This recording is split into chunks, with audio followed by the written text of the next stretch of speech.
ikka tulla, sest ja see ongi hea. See on hea, kui meil on põhjust, et tulla kogudusse, tegelikult meie põhjust tulla Jumala juurde või kogudusse peaks olema alati loomulikult midagi muud kui see, et mul on mingi asi siin ajada. Et selline performance ei ole nagu eesmärk omaette. Mulle väga meeldis Aaron see, mis sa lugesid. Ja mõtlesin selle peale, ma mõtlesin, kas ma üldse jutlustangi selle samal teemal, millest Aaron luges, või osa, millest Aaron luges, on Jeesuse mäe jutlus. Lihtsalt siia alguseks ütlen, et kui me räägime evangeeliumist sageli, siis meil on selline arusaam, et see on mingisugune oluline tõde, mida me peame ütlema inimestele, kes Jumalat ei tunne, et nad saaks Jumalat tundma. On niimoodi? Tundub jah. Aga evangeelium on midagi sarnast, nagu on süüdistamisega. Tavaliselt süüdistamisega me näitame kellelegi näpuga, on niimoodi. Ja kui me näitame näpuga kellegi peale, siis 3 näipu näitavad meie peale. Ja sama on tegelikult evangeeliumiga. Kui me kuulutame kellelegi evangeeliumi, siis tegelikult 3 näppu näitavad meie endi peale. Ja evangeelium, see, mis on võib-olla ka mäejutluses sõnastatud, aga on see, et kui sa seda juba elad, siis see tegelikult on juba midagi niivõrd olulist.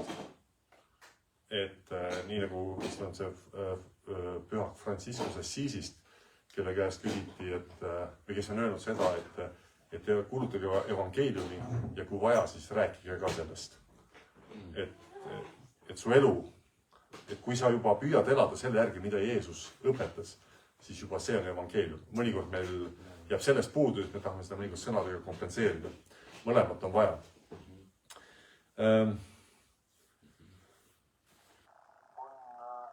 On mul isegi nagu 2 juttu ja ma isegi ei tea, kuidas selle 1 jutuga on. Et see 1 jutt oli natuke hästi ootamatu, mis mulle räägiti. Ja räägiti just selle mõttega, et see on mingi info, mida peaks justkui kogudustele rääkima. Ja teistpidi, mul on niisugune omaette suhe kõige sellega, mis on profeteeringud. Lihtsalt see, et Piibel ütleb ka, et profeteeringud tuleb läbi katsuda, läbi proovida. Ja siis samas teistpidi, et kuidas sa seda läbi katsud või läbi proovid. Eriti kui see on midagi, mis puudutab tulevikku. Aga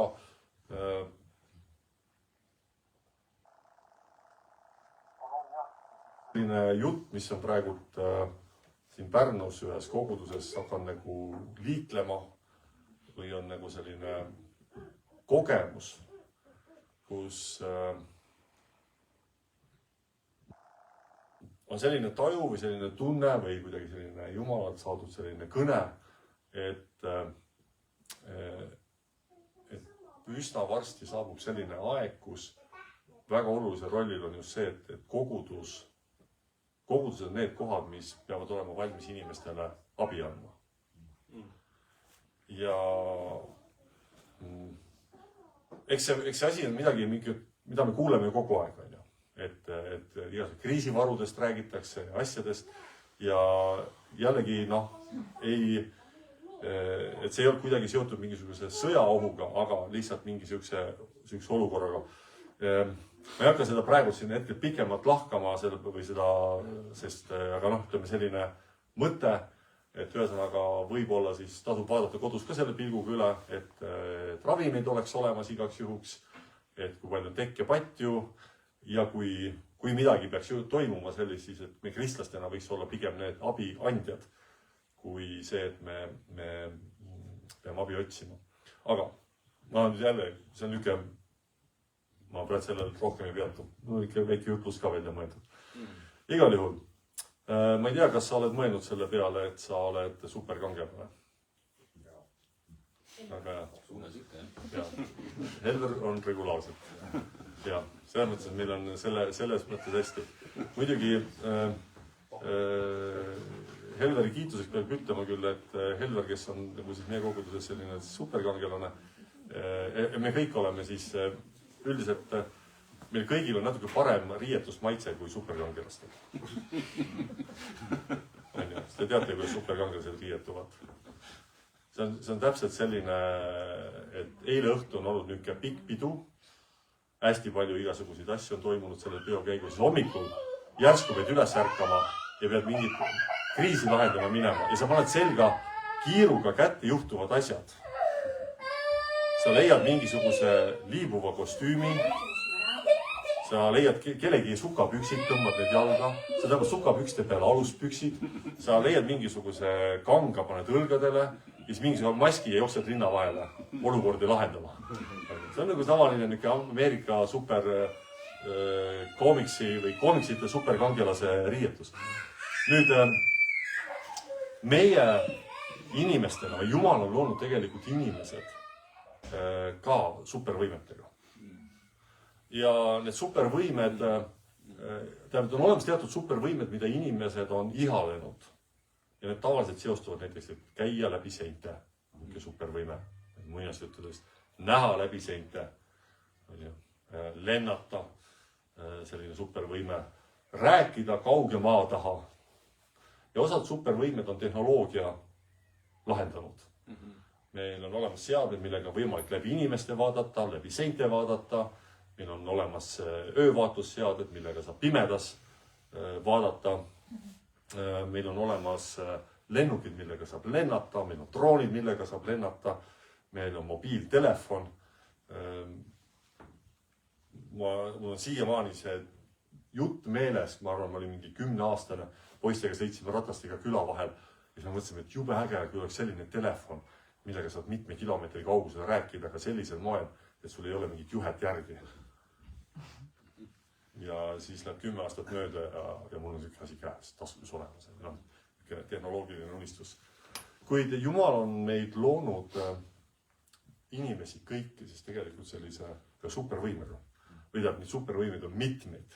Ja nagu me oleme rääkinud, et Jumal on loonud inimese sellisest nagu kahenäoliseks. Mitte kahenäoline, mitte kahepalgeliseks, kuigi me ei saanud seda kahepalgelisust ka väga palju.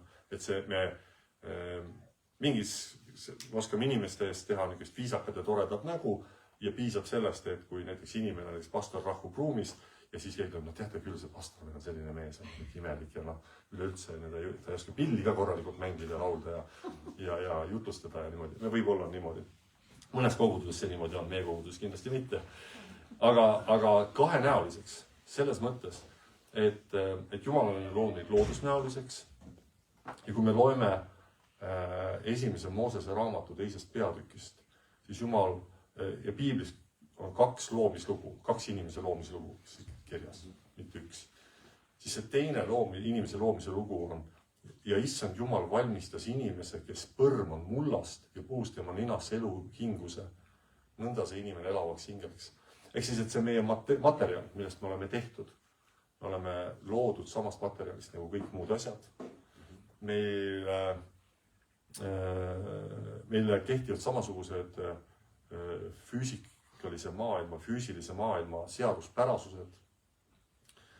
Me oleme bioloogilises mõttes loodusnäolised, ehk siis meis toimuvad täpselt samasugused protsessid nagu teistes loomades. Põhimõtteliselt ei ole väga palju vahet vihmaussil ja sinul bioloogilises mõttes. Kui me jääme ainult sellesse pidama, et inimene on loodud ainult loodusnäolised, siis me jõuame väga skisofreenilisse olukorda, kus ja me näeme seda, et on sellised, ühelt poolt ma olen täiesti nõus sellega, et ühtegi looma ei tohiks asjatult piinata ja isegi neid loomi, keda me tarvitame söögiks.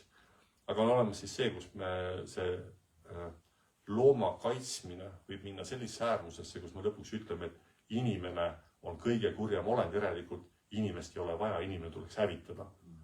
See on juba selline radikaalne äärmuslus, kuhu võib ka jõuda. Ja kui sa ütlegi, et põhimõtteliselt pole vahet, kas kui ajada vihmauss konksu otsa ja püüda sellega kala või see, kui inimene ära tappa. Sest kõik on lihtsalt bioloogilised olendid. Samasugusest materjalist nagu vihmaussid oleme tehtud, samasugused bioloogilised protsessid nagu vihmaussid. Ja kujutage ette, kui pühapäeval tuleme siia ja ma ei tervitaks teid kui isiksusi, ma ütleks tere tulemast vihmaussid. Et lähme kallale. Ja see tõenäoliselt ei rahuldaks meid, mitte ühtegi inimest ei rahuldaks seda. Selline pool. See on seda, et Jumal on loonud lisaks sellele füüsilisele, bioloogilisele aspektile midagi veel.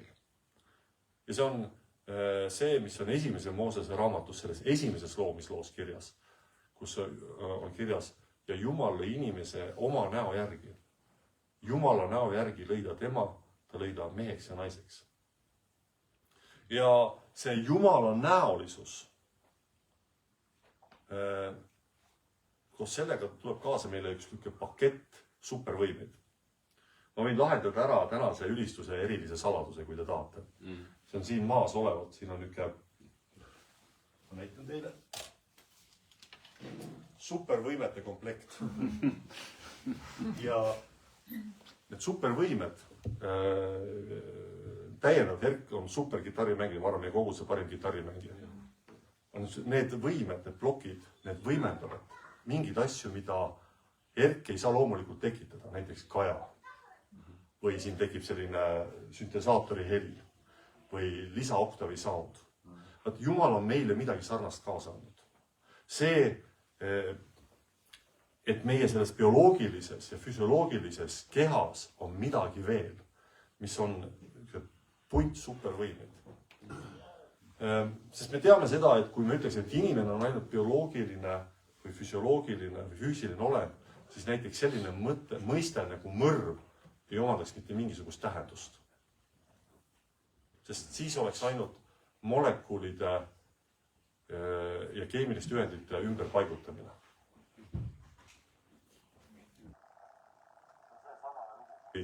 Toimusid rahvusvahelised hansapäevad Novgorodis, see on päriselt sündinud lugu Novgorodis, Venemaal. Teate, et Eesti Pärnus toimub ka iga suvi hansapäevad. See on olemas rahvusvahelised hansapäevad, kus siis suuremad sündmused. Ja kui Novgorodis toimusid rahvusvahelised hansapäevad, see oli rohkem 10 aastat tagasi, siis Novgorodis väga taheti, et Tartus Emajõel sõitev Koge toodaks ka sinna. Koge-vennad olid nõus muidugi, aga ütlesid, et meil on väike tingimus, see on ikkagi Eesti laev, me tahame, et sinimustvalge lipp oleks ka, nagu laeval on. Ja siis avastasid Venemaa ametnikud, Vene seadustes puudub võimalus, kuidas võõrriigi lipu all sõitev laev siseveekogudel sõidab. See, et sadamatesse tulevad võõrlipu all laevad, on okei, aga sisevetel. Ja siis, kuidas siis lahendada selline keeruline olukord? Kogevennad tahtsid sinimustvalget lippu ja Vene vennad tahtsid, et tuleks Koge. Ja siis ametnikud lahendasid olukorra sellega, et vormistati paberid ja paberite peal siis liikus mööda siis neid venemaasid jõgesid korrapäraselt ladustatud puitmaterjal, millega üles oli sinimustvalge lipp. Niimoodi tohtis. Ühesõnaga, et näiteks kui me ütleme, et inimene on ainult see keha ja ainult bioloogia, ainult füsioloogia, siis näiteks mõrv tähendaski seda, et me ladustame molekulid kuidagi teistmoodi ümber. Ja põhimõtteliselt ei oleks vahet sellel tumbal, millel Herk istub, ja Hergil poleks vahet. Kui ma annaksin selle tumbale jalaga või annaksin Hergile jalaga, siis põhimõtteliselt ei oleks midagi valet. Me ei saaks öelda, et keegi oleks midagi valesti teinud. Aga ometi me kasutame sõna mõistet inimene ja inimene selle mõiste all ei ole ainult see bioloogiline olend. Me ei ole siis ainult raseeritud ahvid, vaid me oleme midagi veel. Ja see tähendab seda, et meil on olemas siis see vaimne külg, see Jumala näolisus. Ja kui me kasutame ka sõna inimlikkus, siis see tegelikult seostubki meie vaimse poolega. Ja see on huvitav, et inimlikkus ja jumalikkus on omavahel seotud. Kui me ütleme kellegi kohta inimlik, see tähendab seda, et me viitame millelegi jumalikule. Millelegi, mille poolest inimene erineb lihtsalt bioloogilisest või füsioloogilisest nähtusest. Näiteks, kui me ütleme, et keegi on inimlik, siis me mõtleme, et ta on hea inimlik. Ta on andestav, ta on armuline, ta on õiglane. Minu kiiks on ajalugu ja kuulan erinevaid ajaloosaateid. Ja üks on selline tore ajaloosaate sari on Eesti lugu. Mulle väga meeldib. Ja praegult on üks selline peatükk, kus räägitakse 0 maailmasõjast. Ma ei tea, kas te teate, et on olemas olnud 0 maailmasõda. Ja sõda, mis eelnes esimesele teisele maailmasõjale, aga mis oma mastaabilt oli tegelikult suur eelmänguks esimesele maailmasõjale, aga ta on jäänud esimese ja teise maailmasõja varju. See oli Vene-Jaapani sõda. Ja selles Vene-Jaapani sõjas ka Eesti mehed osalesid Vene tsaaririigi koosseisus, kuskil 10 000 eestlast sõdis seal. Ja siis nende kirjasid, nende sõdurite kirjasid on hästi palju alles jäänud, mida nad saatsid kodustele, mida saati Eestis ajalehtedele. Ja seal siis kirjeldatakse seda, et kui kuskil jõe kaldal, see peamine sõdimine toimus Hiinas, piirkond nimi on Mandžuuria, siis see oli kuskil jõe lähedal ja kui oli vaja vett tuua, ükstapuha kumbal poolel, kas jaapanlaste poolel või venelaste poolel, siis anti märku vastasele, et mees läheb vett võtma ämbritega. See tähendab seda, et seda meest ei lastud. Me ütleme, see on inimlikkus, see on armulikkus. Et relvitud inimest me ei lase.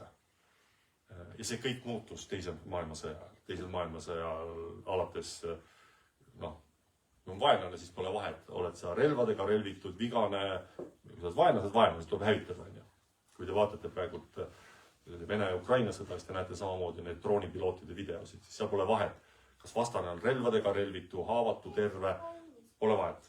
On meditsiiniabilised, on suurtükiväelased, droon enda peale, tapab ära, lihtsalt hävitamine. Aga kui me räägime need mõisted, andestus, hoolivus, õiglus, armastus, armamine, kõik Jumala omadused piiblis ka. Ja vaadake, need on meisse istutatud supervõimed.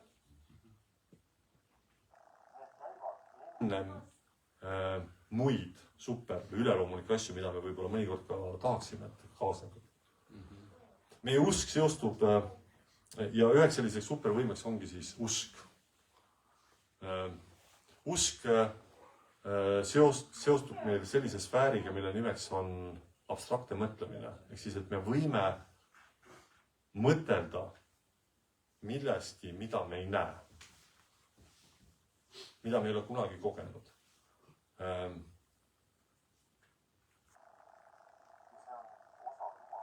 Mis meil on. Usk tähendab ka seda, et me võime mõelda, et mingi asi võib olla teistmoodi. Ilma usuta ei ole võimalik midagi muuta. Kui inimesed leiavad ennast keerulistes eluolukordades, siis sageli see üks lõks on see, miks sinna jäädakse, on see, et puudub usk, et asi saaks olla teistmoodi. Ja mõnikord me vajame enda kõrvale inimesi või kedagi, kes ütleks, et tegelikult saab teistmoodi ka. Teistmoodi on võimalik. Aga et seda võimalust kirjeldatakse, isegi kui ma ei ole sellesse olukorda veel isegi jõudnud. Mingist vanusest, ma mäletan, ma olin umbes Aaron ja Saamule vanune, siis seal Rapla kogudus, kus ma käisin, meile tuldi pidama Soomest üks pastor sellist abieluseminari, noored mehed, ja siis tema rääkis oma sellistest, kuidas ta palvetas Jumala poole, et ta oli vallaline noor mees, et Jumal ära veel tagasi tule. Et ma tahaksin ikkagi ennem abielluda. Et ma ikkagi ennem ei tahaks. Ja siis, kui ta leidis tüdruku, kellega hakkas käima, siis ta palus, et Jumal ära veel ka tagasi tule, et ikkagi, et tahaks ikka selle pulmaöö ära oodata. Ja siis, kui ta oli abiellunud, siis Jumal, nüüd sa võid tulla, Jeesus ei ole tulnud siiamaani. Aga et oli nagu mingisugune ootus, et mingi asi peaks nüüd juhtuma, midagi väga toredat, väga elevat, isegi kui see ei olnud seda mitte kunagi veel kogenud. Aga see usk, et see asi on võimalik. See paneb inimest tegutsema sellise näitena. Usk siis seostub meie sellise vaimse poolega ja usk on kriitiliselt oluline mis tahes inimtegevuseks tegelikult. See, mis meid hoiab inimestena elus ja tegutsemas. Ma olen seda näidet toonud, et see, mis meid paneb ju tegutsema, toimetama, ma ei tea, investeerima, haridust omama, kodusi soetama, töökohti otsima, reisima, see kõik seostub sellega, et meil on usk tulevikku. Usk millessegi, mida praegult ei ole olemas. Kui see ära võtta, siis me paljusid asja ei teeks.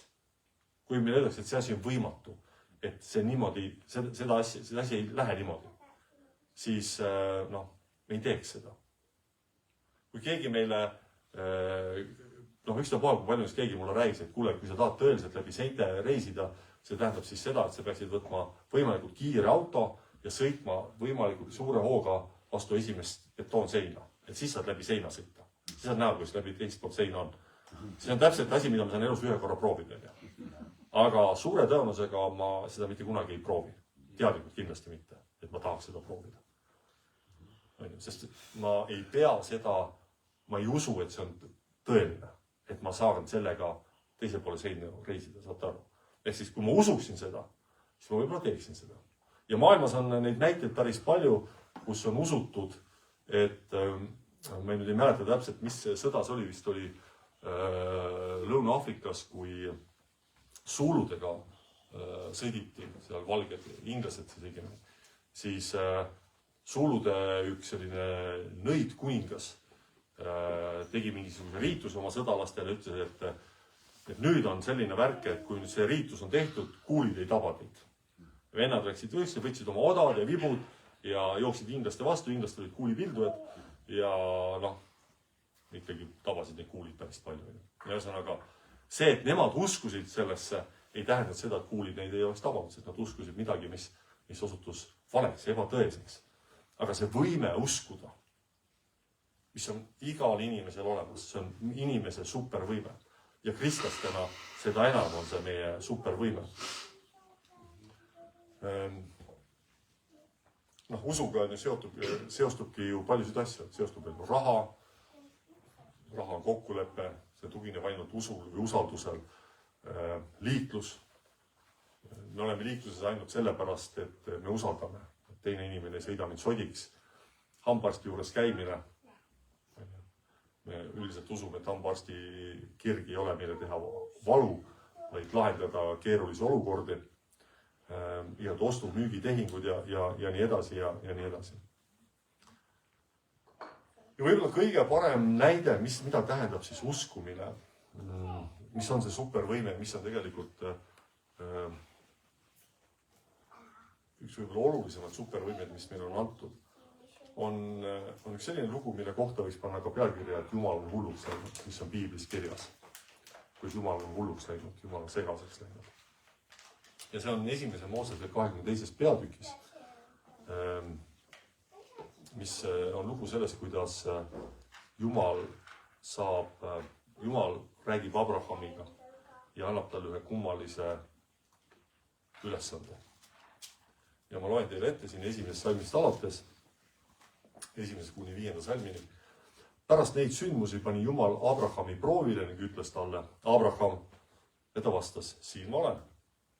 Tema ütles, võta nüüd Iisak, oma ainus poeg, keda sa armastad, ja mine Moriamaale ning ohverdada seal põletusohvriks ühe neist mägedest, mis ma sulle nimetan.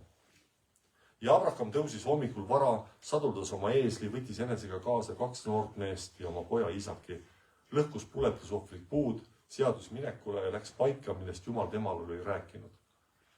3. päeval tõstis Abraham oma silmad üles ja nägi seda paika kaugelt. Ja Abraham ütles oma noortele meestele, jääge teie eesliga siia. Mina ja poiss läheme sinna, kummardame ja tuleme siis tagasi teie juurde. Eellugu, me teame, et Jumal oli taga teinud kunagi lepingu, ta oli noor mees. Oli Jumal öelnud, et ta elas seal tänapäeva Iraagi aladel, Uri linnas. Tõuse, mine siit maalt ja ma teen sinuga lepingu. Ta ei küsinud Abrahami käest, kuule, kas sa tahaksid minuga lepingut teha, vaid ütles, ma teen sinuga lepingu, see oli Jumala otsus, ma teen sinuga lepingu, sinust saab alguse suur rahvas ja sul järeltulijatel saab olema maa-ala, kus nad hakkavad elama.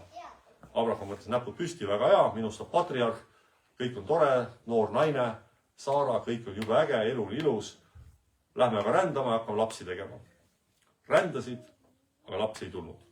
Nad ei olnud bioloogiliselt võimelised koos saama lapsi. Siuke keeruline olukord.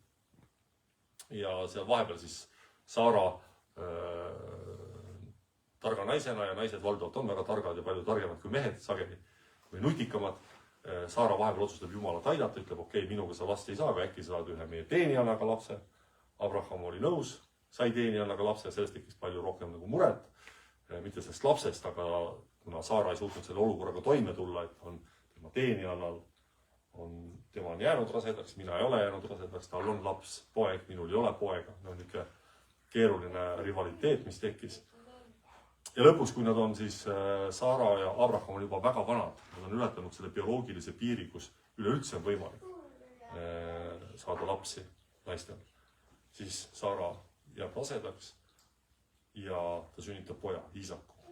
Ja nii Abraham kui Saara teavad, et see on nende ainukene kaart, bioloogiline kaart ainukene nende geenide jätkamiseks ja selle rahva tekkimiseks. Väga keeruline olukord just arvestas seda, et tollel ajal oli niisugune väike pere, oli isa, ema ja 3 last. Niisugune normaalne pere, kui me võtame näiteks, oli seal Jakob, kellel oli seal 12 poega. Ja 3 naist oli ka 3 naisega, olid need pojad kõik.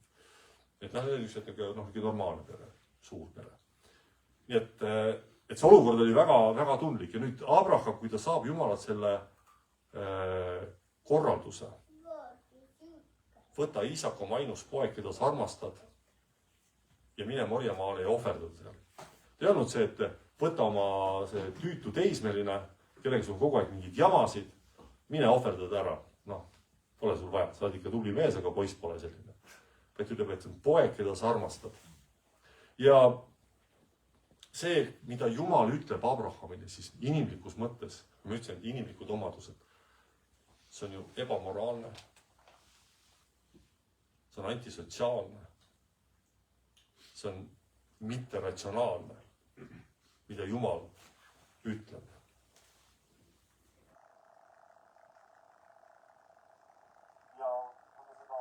Me oleme seda lugu ju kuulnud ja selle lugudega on ju see, et kuna me teame, kuna lugu lõppes, me ütleme, et see on ju tore lugu. Aga kui me püüame ennast mõelda sellesse olukorda, et me seda lugu ei tea, kuidas see lugu lõppeb, siis see ongi väga kohutav lugu, väga kohutav ülesanne. Ja kui nad 3 päeva lähevad sinna Morjamaale, sinna mäe juurde, siis ma olen mõelnud, et mis võis Abrahami peas toimuda kõik need 3 päeva. Sest oma pojale te öelnud, et kuule, et mul on siuke vägev värk sinuga, et sul on niisugune äge plaan, et ma olen välja mõelnud, olen Jumalaga rääkinud, et me teeme ühe niisuguse ägeda isa-poja nädalalõpu ja selle lõpus ma ohverdan su. Tõenäoliselt seda infot Iisak ei teadnud. See esimene pool võis olla, meil tuleb äge poiste trip, on ju, meeste nädalalõpp, võtame siin teenid, võtame eeslid, lähme kuskile mägedesse, teeme pikniku, teeme lambase slõkki, niisugune äge meeste värk, on ju. Vaatasin just Kristos käis poegadega kala püüdmas, umbes, et lähme jõe äärde kala püüdma, on ju. Aga kui see lugu oleks nüüd niimoodi, et võtan Kristo sinu poistega näiteks ja ütled Helenale, et kuule, et me lähme poistega kala püüdma. Ja siis tegelikult, kui pärast see kalapüük on läbi, tuleb välja, et Kristo ütleb Helenale teada, et tegelikult oli niisugune lugu, et see kalapüüdmine oli küll, et tegelik eesmärk oli hoopis see, et ma pidin oma pojad ohverdama. Aga näed, Jumal päästis ära. Siis ma ei kujut ette, millised oleksid Kristo ja Helena suhted peale seda. Ja kui palju Kristo saaks oma poegadega veel eraldi kuskile minna. Tõenäoliselt mitte. Järelevalve oleks kogu aeg peal. Ja selles loos just samamoodi, et kui me võtame selle inimliku poole, siis tundub, et Jumal ütleb Abrahamile midagi täiesti jaburat. See ülesanne, mis antakse, on täiesti jabur. Ja see lugu peakski nagu siin lõppema. Kuid see lugu räägib, mis on siis usu olemus. Ja see usu olemus tuleb välja siin 5. salmis, kus Abraham ütleb oma noortele meestele, jääge teie eesliga siia, mina ja poiss läheme sinna, kummardame ja tuleme siis tagasi teie juurde. Abraham ei teadnud, mis täpselt ees ootab. Ta teadis, et tal on antud ülesanne, aga ta ei teadnud, kuidas see asi laheneb. Aga ta usaldas Jumalat ja see ongi usu olemus. Ta usaldas Jumalat ka siis, kui ta ei teadnud. Ta usaldas Jumalat ka siis, kui ta teadis, et ühel hetkel tema kontroll lõpeb. Et mina enam ei kontrolli olukorda. Ma kontrollin teatud maani, ma kontrollisin seda 3 päevast teekonda. Ma kontrollisin seda, et ma võtsin poja kaasa. Ma kontrollisin seda, et ma võtsin kõik vajaliku kaasa. Puud, millega ohverdada, eesli, millega minna, ma võtsin noa kaasa, aga edasi, mis toimuma hakkab, ma ei tea, aga ma usaldan, et Jumal on tõotanud, et minust saab alguse rahvas. Ja mul ei ole mitte mingisugust võimalust enam lapsi saada. Saaraga. Kuidagi me tuleme pojaga tagasi. Mismoodi, ma ei tea seda. Aga ma usaldan Jumalat. Ja see lugu niimoodi läheb. Nad ehitavad altari ja hakkab see ohverdamine pihta ja siis Jumal sekkub. Jumal ingel sekkub ja Abraham ei pea poega ohverdama. On üks lammas, kes nad seal ohverdavad. Ehk siis usu olemus on see, et usaldada siis, kui me ei tea, kuidas lugu lõpeb. Usaldada siis, kui me ei tea, mis on kurvi taga. Tegime siin kuttidel ühte laagrit. Kristoga olime seda kunnimas ja siin Aaron oli ja Daniel ja Sam olid. Ja üks osa sellest laagrist oli see, kus kutid pidid öösel magama metsas. Ja siis järgmine päev oli see, et me teadsime, korraldajad me teadsime, et nad saavad magada majas ja nad saavad saunas käia kõik see. Aga üks kutt, ta ei uskunud seda. Kogu aeg küsis, et kuule, päriselt jääme siia ööseks magama. Päriselt ei ole. Ja tal oligi väga keeruline uskuda, usaldada, et nad saavad öösel magada majas, voodis ja et sauna saab ka. Et see tunne, et mulle kogu aeg keeratakse. Mulle kogu aeg keeratakse midagi. Ja tegelikult oligi, et mingi hetk oli proovile panek, aga mingi hetk oli see, kus oli see, et tegelikult kogu aeg ei pandasid igasugusest proovile.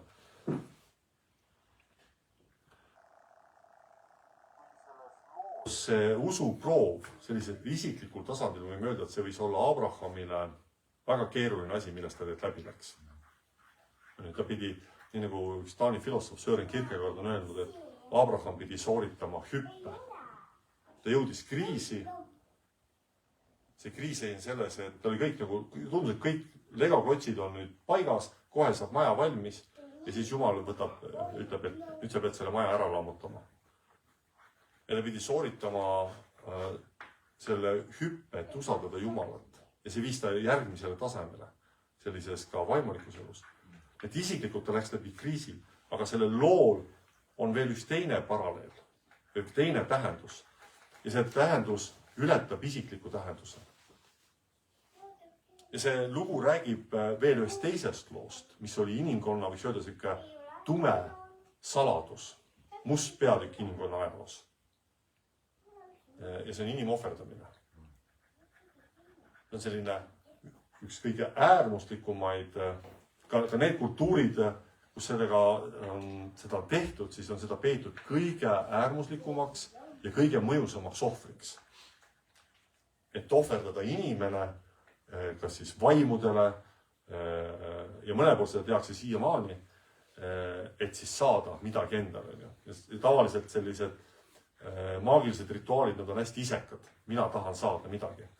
Aga see lugu räägib ka sellest, kuidas Jumal sekkub ja ta ütleb ja ta näitab, et inimohvreid ei ole vaja. Mitte ühtegi inimest ei pea ohverdama. Jumal ei oota inimohverdusi. See tähendab ka seda, et see Abrahami kuulekus omandas täiesti teise mõõtme kui ainult isiklik proovile panek. Vaid see oli ka inimkonna jaoks väga oluline asi. Ehk siis usu olemus on see, et kui me usaldame ka siis, kui me ei tea, et me usaldame Jumalat ka siis, kui me ei näe. Me usaldame Jumalat ka seal, kus meie ei saa kontrollida.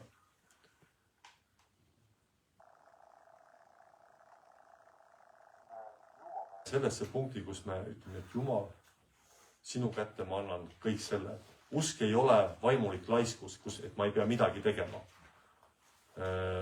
See on, sellest ka tegelikult on juba piiblis hoiatusi ja seda ka näiteks ka varakristlased väga hoiatasid selliste jutlustajate eest, et varakristlikus koguduses oli selline praktika, isegi selline hoiatus oli, et kui mingisse kogudusse tuleb jutlustaja, kes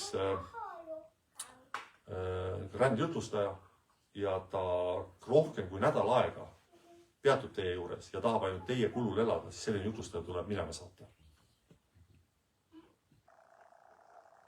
et ma elan usust, aga see usust tegelikult tähendab, ma elan kellegi arvelt.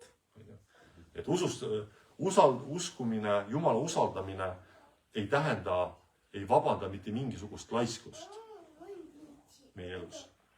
Ma ütlen, et ma usun Jumalat, ma ei pea tööd tegema. Näiteks. Me peame väga palju tegema. Inimestena me oleme loodud selliselt, et meil on antud ülesanne, eluülesande, mida me peame sooritama. Kui on võimalus lapsi saada, tuleb lapsed saada.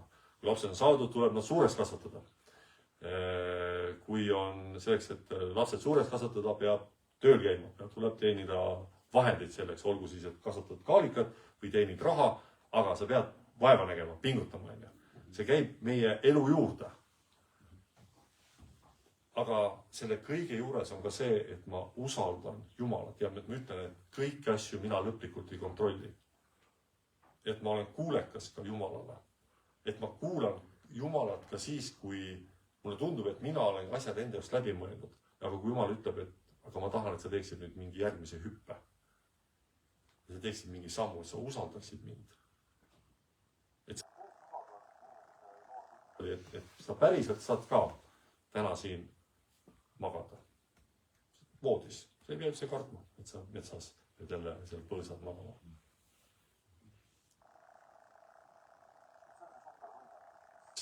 Jumal on meile andnud uskumine, mis on ka selline baas, mis on tegelikult igal inimesel olemas.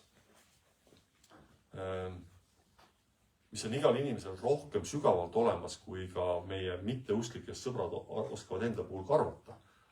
Arvas öeldes, et ma olen ateist, et ma ei usu Jumalat, mis on ka võib-olla üks selline usuline hoiak tegelikult. Aga see võime uskuda, see on Jumala poolt meile kõigile antud. Ja kristlastena me teame, et me ei ole selles uskumises üksinda, vaid et meil on Jeesus, elav Jumal, kellega me oleme tegelikult dialoogis, kellega me oleme kahekõnes. Ja mõnikord see kahekõne või sageli see kahekõne väljendubki vaikuses. Asi, aga sellesse ma ei hakka täna nüüd rohkem sukelduma. Aga teeme siia lõpu.